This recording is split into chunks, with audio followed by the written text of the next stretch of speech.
Guys, welcome back to my channel which is learners location. कैसे हैं आप सब लोग? I hope you all are fine. तो आज जो है हम नया क्वेश्चन करेंगे, Duchess of Malfi as a revenge tragedy. हमने जो है डचेस का करेक्टर कर लिया है। अगर आपने वो क्वेश्चन नहीं किया, आप प्लेलिस्ट में जाओ और प्लेलिस्ट में मैंने एमए क्वेश्चंस के नाम से, एमए नोट्स के नाम से एक प्लेलिस्ट बना रखी है। उसमें आपको सारे क्वेश्चन जो मैंने अब तक के अपलोड किए हैं आपको वहाँ पे मिल जाएंगे। और मैं आगे भी बहुत सारे क्वेश्चन अपलोड करूँगी जो हमारे एमए में लगते हैं, ठीक है, जो पेपर्स में आते हैं। तो अब जो है इंट्रोडक्शन करेंगे राइटर की। कौन सा क्वेश्चन है? Duchess of Malfi as a revenge tragedy.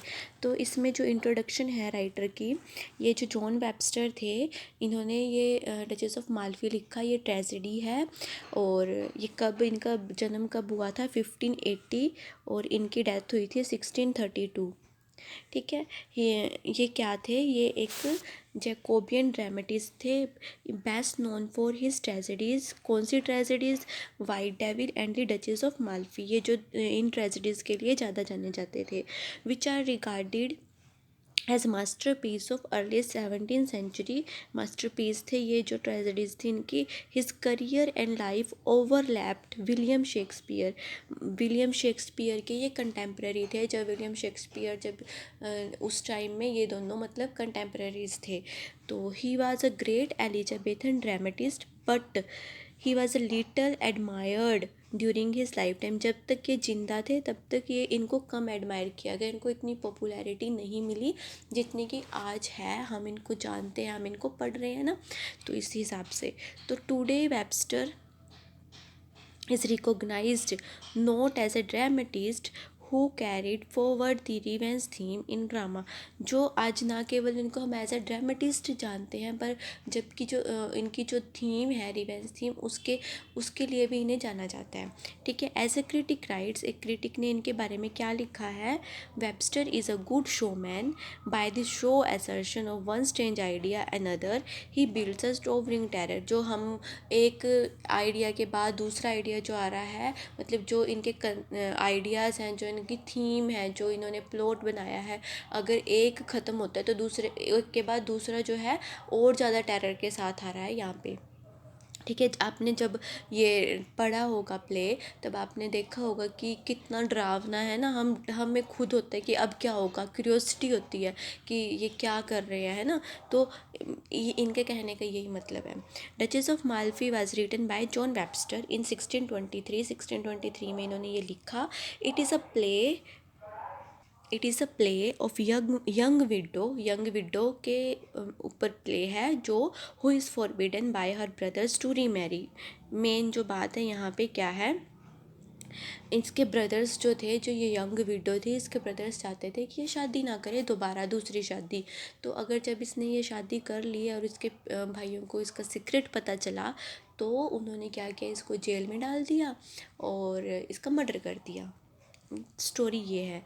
But she secretly weds हर स्टेवार्ड। इसने अपने स्टेवार्ड के साथ शादी कर ली। स्टेवार्ड मतलब जो इसका नौकर था। स्टेवार्ड यहाँ पे सेवक है, ठीक है। Van the brother discovers this they cunningly, उन्होंने इसको चतुराई से कैद में डाल दिया। एंड गेट हर मर्डर, उसके बाद इसका मर्डर कर दिया। As a critic writes, Duchess of Malfi has been without any question the most popular work of Webster, the one most often read and praise. ये जो है डचेस ऑफ माल्फी बोला है कि मोस्ट पॉपुलर वर्क है without any question. ये तो हमें भी पता है ना कि अब तक ये इसकी इतनी पॉपुलैरिटी है, इसके जो थीम है, इसका जो प्लॉट है, ये बिल्कुल डिफरेंट है ना। और अब तक ये इसको बहुत ज़्यादा पढ़ रहे हैं लोग और प्रेज़ भी कर रहे हैं आज के टाइम में भी।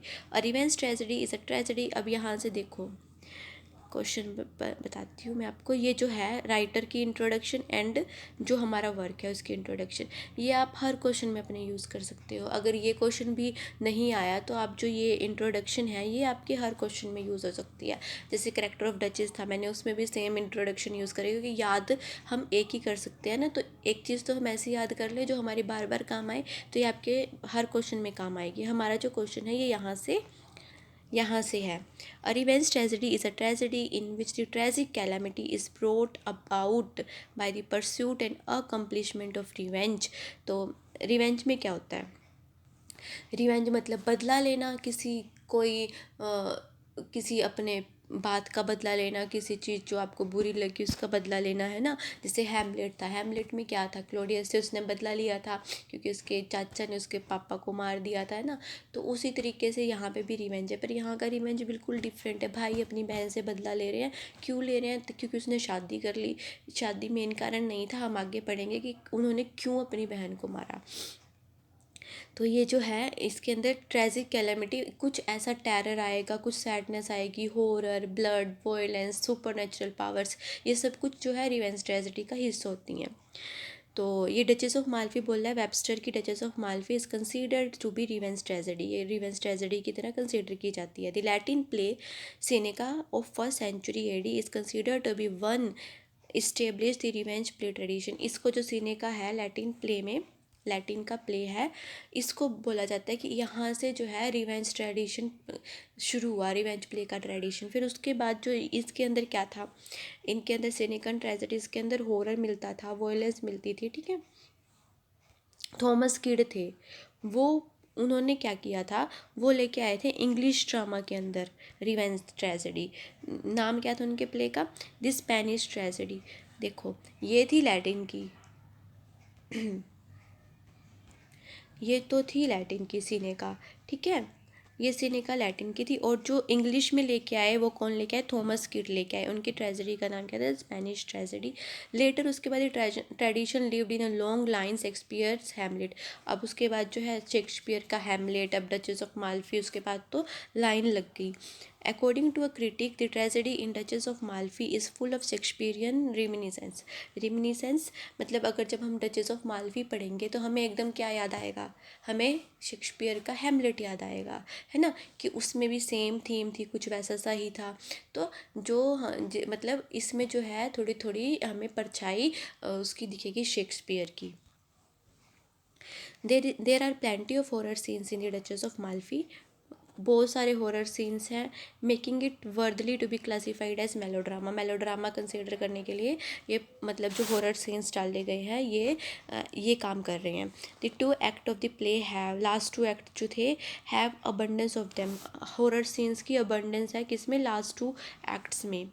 The duke in the order to horrify the duchess gives the dead man hand to her and she kisses is taking it to be the duke's hand. अब जो है उसके जो डचेस था उसने क्या किया, डेडमैन का हाथ डचेस के हाथ में दे दिया।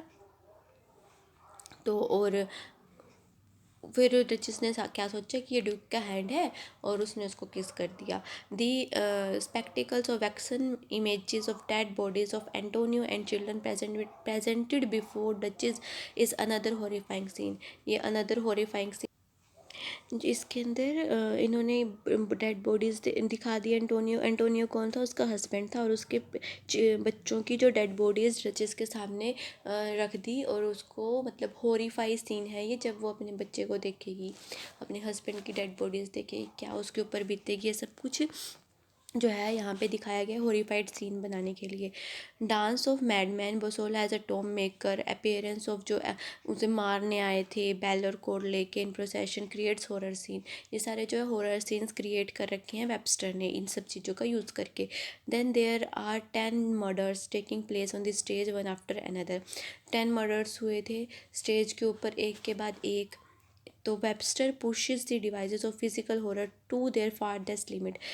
ये जो फिजिकल हॉरर दिखा रखा है यहाँ पे, इसको जो वेबस्टर ने पूरे एक्सट्रीम तक लेके गया कि अपनी जो ये ट्रेजेडी है इसको पूरा अच्छी तरह हॉरर सीन्स के साथ दिखाने के लिए। रिवेंज थीम दिखानी थी तो हॉरर सीन्स आने थे, इसमें वॉयलेंस आना था, ये सब कुछ जो है ये पूरे एक्सट्रीम पे वेबस्टर ने दिखाया है यहाँ पे। When executioners arrive she says, जब वो मारने के लिए उनको आए, I have so much obedience in my blood, कि मेरे खून में तो बहुत ज़्यादा ओबीडियंस है। I wish it in their veins to do them good. अगर ये इनके मतलब अपने भाइयों को बोल रहे कि काश उनके खून में भी होती है, कि वो कुछ वो अच्छा कर पाते अपनी लाइफ में। तो another one feature of revenge play is the presence of rascal servant, जो सर्वेंट था, अ रोग यूजुअली नोन एज मालकोटेंट। मालकोटेंट मतलब बाकी जो अपने ही जो उसके अपने जो मास्टर है, जो उसका क्या बोलते हैं उनको, जिनका वो सेवक होते हैं, अपने जो राजा के का जो है उसके लिए वो बागी हो जाए। तो यहाँ पे बसोला का कैरेक्टर जो है ये ऐसे ही दिखा रखा है, क्योंकि बसोला ने अपनी डचेस को धोखा दिया। डचेस ने उस पर विश्वास किया था, पर बसोला ने क्या किया, उसको धोखा दे दिया। तो उसके बाद जो है servant of the English revenge place, इसको जो है बसोला को कंसिडर कर सकते हैं रास्कल सर्वेंट के रूप में। You may discern the share of loveliness more perfect in her tears than in her smile. वो बोल रहा है कि तुम्हें जो ना लवलीनेस उसकी टीयर्स में ज़्यादा दिखेगी, ना कि उसकी स्माइल में। तो यहीं से हम पता कर सकते हैं कि बोसोला का जो करेक्टर था वो कैसा था। In presenting the supernatural to Webster deviate the tradition and modify the tradition. Supernatural क्या, गोस्ट वगैरह, स्पिरिट्स है ना, आत्माएं, ये सब कुछ जो है इसको दिखाने के लिए वेबस्टर ने पिछले ट्रेडिशन का यूज़ नहीं किया जो चलता आ रहा है। जैसे गोस्ट दिखा देते थे पिछली ट्रेजेडीज में, पिछले रिवेंज प्लेस में, ठीक है, वो उसने यूज़ नहीं किया। इसने रियलिस्टिक जो सुपर नेचुरल थिंग्स रखी। देखते हैं क्या वो। He does not present any conventional ghost found in a typical revenge play. इन्होंने यहाँ पे कन्वेंशनल गोस्ट का यूज़ नहीं किया जो हम पिछले जो अपने प्लेस थे उसमें देखते आ रहे थे। There is absolute nothing unrealistically supernatural in the play. कोई भी मतलब सच्चाई लगे हमें कि हाँ ये चीज़ हो सकती है। गोस्ट वगैरह हम इतना बिलीव नहीं कर सकते ना, कुछ भी अनरियलिस्टिक नहीं था उनके प्लेस में, सब कुछ रियलिस्टिक चीज़ें थी, ठीक है। This sorrowful answer which the echo makes to Antonio words are a result of natural phenomena. जो है एंटोनियो के जो दुख भरे वर्ड्स निकले थे वो नेचुरल फिनोमिना से निकले थे, ठीक है। जो एंटोनियो कौन था, एंटोनियो आपको पता है ना कौन था, जो जिसके साथ डचेस ने दोबारा शादी की थी, उसका स्टेवार्ड, उसका सर्वेंट था जो।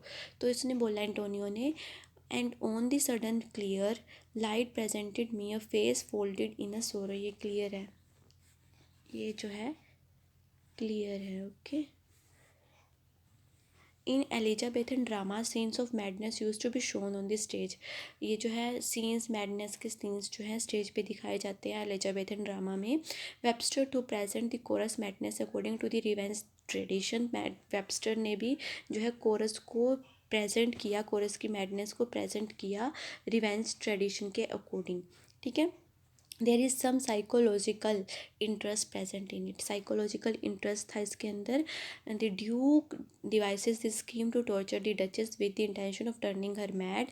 क्या था कि ड्यूक ने एक स्कीम बनाई डचेस को पागल करने के लिए, पर क्या हुआ, डचेस तो पागल नहीं हुई, वो खुद पागल हो गया। But ironically he note duchess become mad. वो खुद ही जो है मैड हो गया, खुद ही पागल हो गया, डचेस नहीं हुई। His madness is shown not only as a instrument of horror. ये जो है ना केवल ये हॉरर दिखा रही है,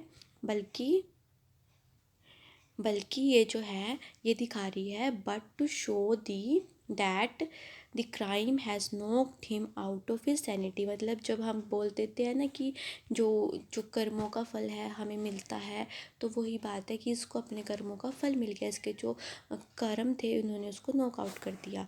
तो she tells him, let them loose when you please, for I am chain to endure you all your trainee.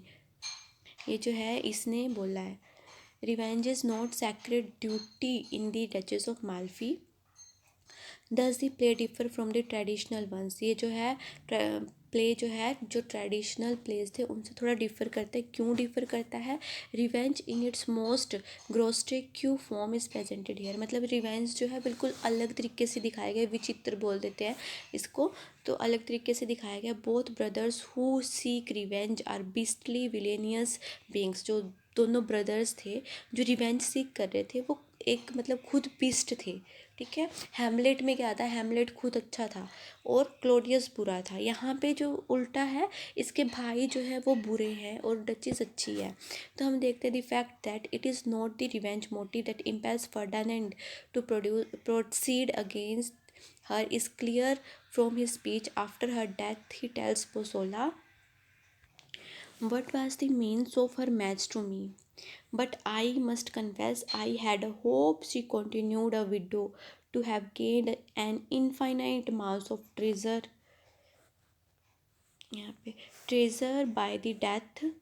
What was the main cause?" इसका कहने का मतलब है कि मैं नहीं चाहता था कि ये शादी करे, ठीक है। अगर ये शादी करेगी तो इसकी जो इतनी सारी वेल्थ है, इतना सारा खजाना है, वो चला जाएगा।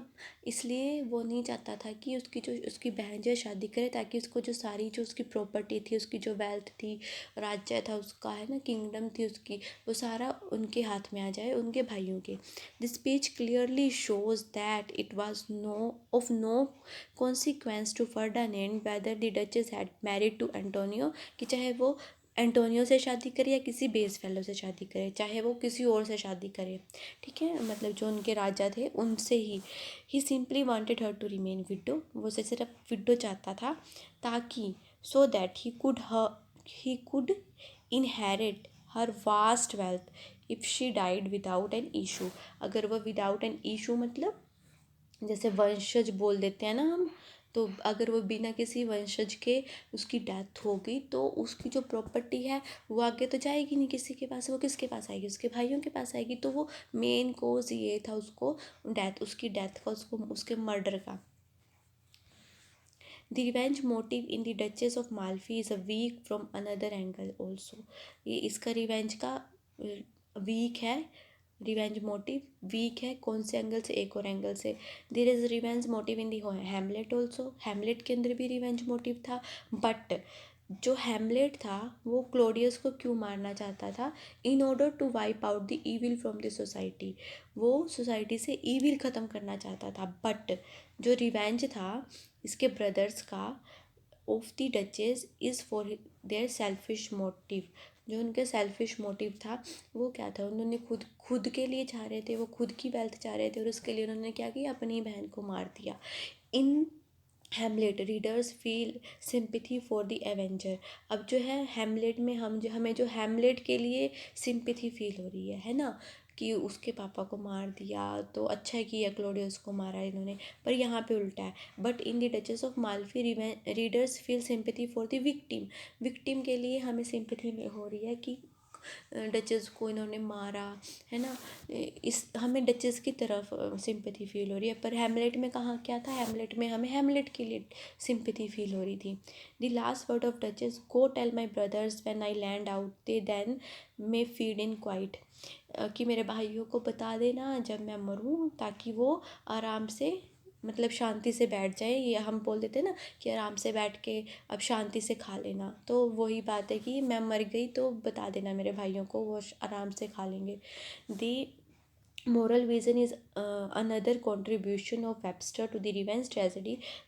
moral vision मतलब हम नैतिकता, है ना, नैतिकता हमें पता है नैतिकता क्या होता है, अच्छे काम वगैरह, तो वही। The thematic reason of the play clearly shows that the Webster deals with the themes of corruption of life conveyed in a characterization manner through the prominent characters like Duchess, Antonio, Bosola, Ferdinand, Cardinal. We sympathize with Duchess and our moral sense of gratified when the Ferdinand and Cardinal meet their end. अब जो है हमें sympathy हो रही है duchess के लिए, और हमें अच्छा लगा, हमें ग्रेटिफाइड मतलब हमें बिल्कुल अच्छा लगा जब फर्डिनेंड को और कार्डिनल को, दोनों भाई थे उसके, उनको डेथ मिली, ठीक है, उनका एंड आया। तो यहाँ से हमें क्या पता लग रहा है कि इसने वेबस्टर ने यहाँ पे मोरल जो वैल्यूज़ है ये भी डाली हैं इसके अंदर। Even a malcontent villain like Bosola raises words to uphold the flag of morality, saying, "Man stood amazed to see his deformity in all other creature but himself." ये जो है बोसोला ने बोल रखा है। अब जो है Webster is gifted with the poets imagination and the poetry of this play has been admired by all his critics। अब इसमें जो थोड़ी बहुत ही यहाँ पोइट्री डाल रखी है, ये सारे जो क्रिटिक्स है, क्रिटिक्स क्या होते हैं, जो हमारे जो वर्क्स हैं उनको पढ़ते हैं, उनको जो अच्छा लगता है वो भी बताते हैं, जो बुरा लगता है वो भी बताते हैं, मतलब जो कमियां हैं वो भी बताएंगे, जो उनकी अच्छाइयाँ हैं वो भी बताएंगे, उनको क्रिटिक बोलते हैं।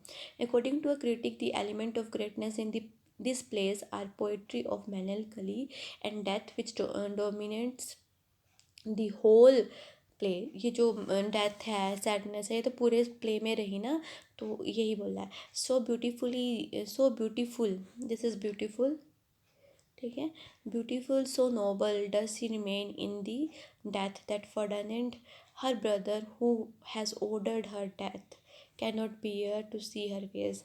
मतलब जब लास्ट में वो उसकी डेथ हो गई, तब फर्डिनेंड को लगा कि ये जो है कितनी आराम से लेटी हुई है, कितनी नोबल रही ये, कितनी ब्यूटीफुल थी, सारी उम्र ये कितने अच्छे से इसने काटी। अब बोले cover her face mine eyes dazzle she died young. अब है तो भाई ही, चाहे कैसा भी हो, है ना, तो उसने क्या बोला कि इसका फेस कवर कर दो, यहाँ पे यंग है, मैंने ये यंग लिखा है ना, यहाँ पे ये यंग है, तो बोला कि इसका फेस कवर कर दो, मेरे से देखा नहीं जा रहा, ये मतलब यंग इसकी डेथ होगी, मारने वाले तो तुम ही थे।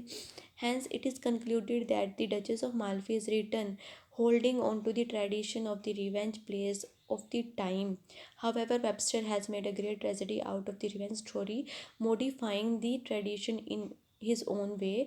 अब जो विलियम हेजलिट हैं उन्होंने बोला Webster masterpiece Duchess of Malfi, of which it may confidently be alleged that it is the finest tragedy of the English language outside the works of Shakespeare। ये जो है मतलब हम किससे ट्रेजेडीज़ कहाँ से निकली, हमें ज़्यादातर ट्रेजेडीज शेक्सपियर की पता है, पर इन्होंने बोला कि जो इतनी अच्छी ट्रेजेडी, इतनी पॉपुलर ट्रेजेडी बिल्कुल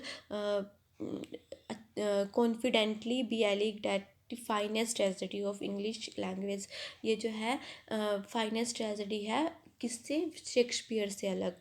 तो यहाँ से हमें क्या पता लगता है, जो वेबस्टर की ट्रेजेडी है ये एक रिवेंज ट्रेजेडी है। और इसके अब आपको इसके पॉइंट्स आप याद कर लेना, जब आप एग्ज़ाम में जाओगे तो इसके पॉइंट्स याद कर लेना कि हमने क्या क्या पढ़ा है। रास्कल सर्वेंट पढ़ा है, सुपर नेचुरल पावर्स पढ़ी हैं, मैडनेस पढ़ी है ना, जो मैडनेस का एक जो मैडनेस डालते हैं एक, उसके बाद करेक्टर्स इसका मोरल थीम, इसकी जो हॉरर सीन्स थे, वॉयलेंस था, ब्लड था, ठीक है, और डचेस की डेथ थी लास्ट में, कैसे मारा, कैसे उसके भाई ने उसके बारे में बोला, ये सब कुछ जो है हमें इस रिवेंज ट्रेजेडी में याद करके जाना पड़ेगा, तब हमारे जो मार्क्स हैं वो अच्छे आएंगे। तो guys thank you for watching. अगर आपको ये मेरी वीडियो अच्छी लगी हो तो please subscribe to my channel, और इसको शेयर कर देना। अगर आपको कोई क्वेश्चन चाहिए तो कमेंट सेक्शन में एक बार उस क्वेश्चन के बारे में लिख देना, I will definitely upload that question. तो थैंक यू फॉर वॉचिंग।